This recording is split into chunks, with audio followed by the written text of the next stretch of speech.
के अंजोर जगर बगर बरे घरे घरे माँ। गुरु नाम के अंजोर जगर बगर बरे घरे घरे माँ। आगे दिसंबर बाबा के जयंती, आगे दिसंबर गुरु के जयंती मनावत है सब गांव शहर माँ। सत्य नाम के अंजोर जगर बगर बरे घरे घरे माँ। गुरु नाम के अंजोर जगर बगर बरे घरे घरे माँ। आगे दिसंबर बाबा के जयंती, आगे दिसंबर बाबा के जयंती मनावत है सब गाँव शहर माँ। सत्य नाम के अंजोर जगर बगर बरे घरे घरे माँ। गुरु नाम के अंजोर जगर बगर बरे घरे घरे माँ।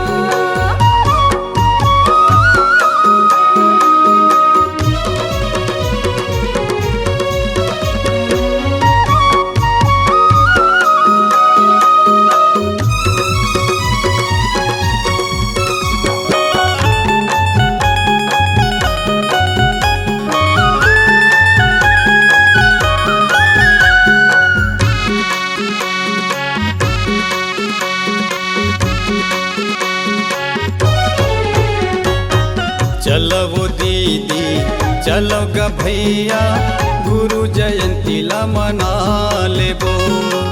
जुर्मिले के सबो संगी साथी बाबा के ध्वजा ला चढ़ा लेबो।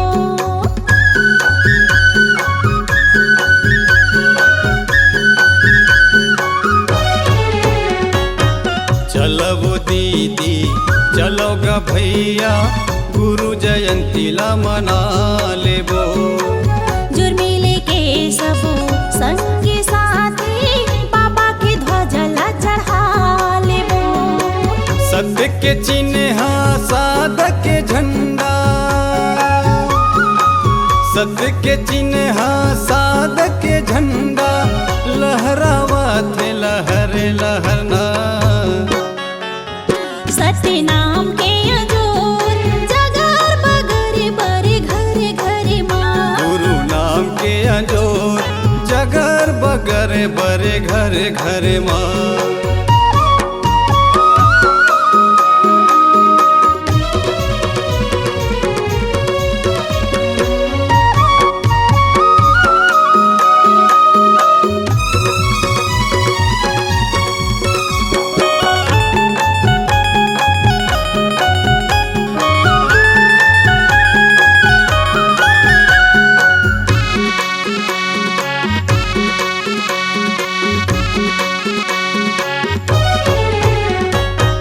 गिरौतुरी के पावन भुइया जिहाँ बाबा के धाम है। जगह जगह माँ बाबा की महिमा सत्य के यहाँ परिमान है।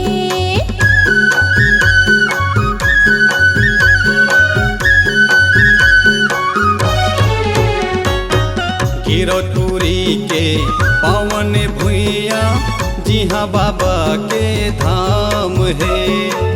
जगह जगह माँ बाबा की महिमा सत्य के यहाँ परिमान है। छल कपट ला भुला के भैया, छल कपट ला भुला के वो दीदी सदा चला सत्य के डहर माँ। सत्य नाम के अंजोर जगर बगर बरे घरे घरे माँ। गुरु नाम के अंजोर जगर बगर बरे घरे घरे माँ। आगे दिसंबर गुरु के जयंती, आगे दिसंबर बाबा के जयंती मनावत है सब गाँव शहर माँ। गुरु नाम के अंजोर जगर बगर बरे घरे घरे माँ। गुरु नाम के अंजोर जगर बगर बरे घरे घरे माँ। गुरु नाम के अंजोर जगर बगर बगरे बरे घरे घरे माँ। सत्य नाम के अंजोर जगर बगरे बरे घरे घरे माँ। गुरु नाम के अंजोर जगर बगरे बरे घरे घरे माँ। सत्य नाम